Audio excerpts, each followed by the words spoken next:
Le véritable problème qu'on a, à mon sens, hein, c'est qu'il y a un véritable problème de solidarité au niveau même national. Quand vous regardez un peu le paysage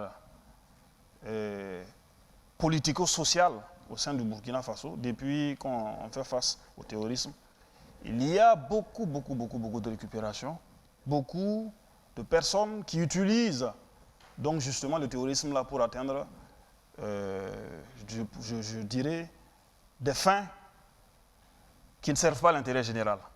Et c'est ce qu'il faut combattre. Si vous regardez un peu,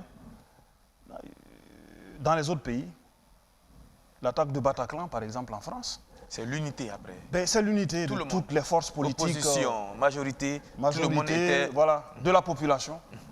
Il n'y a pas un qui va dire que c'est parce que l'autre est incompétent que c'est arrivé. Regardez un peu ce qui se passe en Ukraine actuellement. C'est vrai que c'est une guerre plus ou moins conventionnelle, mais vous voyez un peuple soudé autour des autorités pour faire face à l'ennemi. C'est ce qu'il doit être actuellement au Burkina Faso.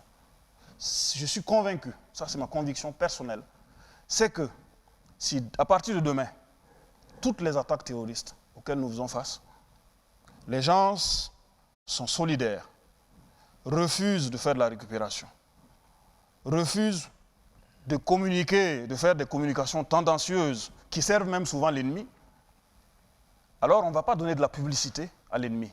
L'ennemi va voir que ses actions ne sont pas relayées. Et ça, c'est un point très important de la lutte contre le terrorisme. Est-ce que vous comprenez? Et donc, c'est cette solidarité-là, à mon avis, qui va nous permettre d'atteindre très vite les résultats et les attentes des populations.